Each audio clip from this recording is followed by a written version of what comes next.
হারা রইল কপাট, ভেঙে ফেলে কর রেলোপাট, রক্ত জমাট শিকল পূজার ভাষণ বেদী। কখনো বিদ্রোহের আগুন, কখনো ভালোবাসার কোমলতা। এক মানুষ অথচ যেন হাজার অনুভূতির নাম কাজী নজরুল ইসলাম।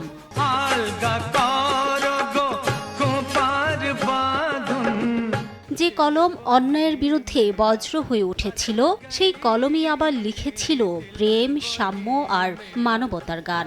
নজরুল শুধু একজন কবি ছিলেন না, ছিলেন সময়ের বিরুদ্ধে দাঁড়িয়ে যাওয়া এক সাহসী কণ্ঠ। ব্রিটিশ বিরোধী আন্দোলন থেকে ধর্মীয় বিভাজনের বিরুদ্ধে তিনি ছিলেন আপোষহীন। নাই দেশ কাল পাত্রের ভেদ, অভেদ ধর্ম জাতি, সব দেশে সব কালে, ঘরে ঘরে তিনি মানুষের জ্ঞাতি।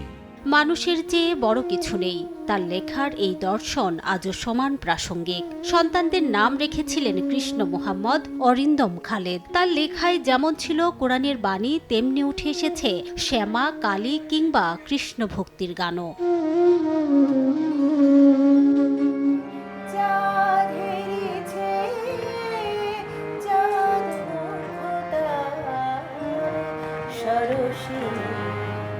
নজরুলের গান, কবিতা আর প্রবন্ধে উঠে এসেছে বঞ্চিত মানুষের কথা, নারীর অধিকার, শ্রমজীবী মানুষের কষ্ট, শোষণের বিরুদ্ধে প্রতিবাদ।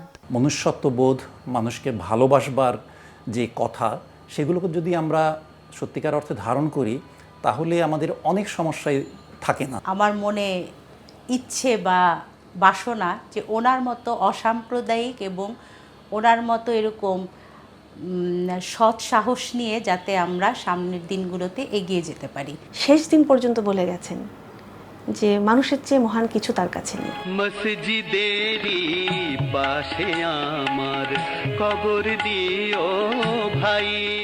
মানুষে মানুষে বিভেদের দেয়াল ভাঙার স্বপ্ন দেখেছিলেন বলেই মৃত্যুর পরও চেয়েছিলেন মানুষের কাছেই থাকতে। তাই ঢাকা বিশ্ববিদ্যালয় কেন্দ্রীয় মসজিদের পাশেই সমাহিত করা হয় কবিকে, যেখানে প্রতিদিন ধর্ম বর্ণ ভুলে মানুষ এসে দাঁড়ায় তার কবরে শ্রদ্ধায়, ভালোবাসায়।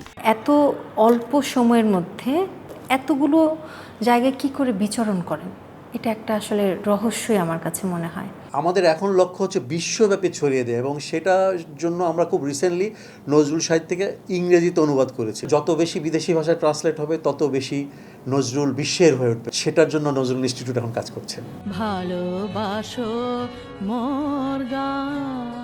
মাত্র 43 বছরের সাহিত্য জীবনে কবিতা, গান, উপন্যাস, নাটক, প্রবন্ধ মিলিয়ে 2000-এরও বেশি গান আর অসংখ্য সাহিত্যকর্ম উপহার দিয়েছেন বাংলা ভাষাকে।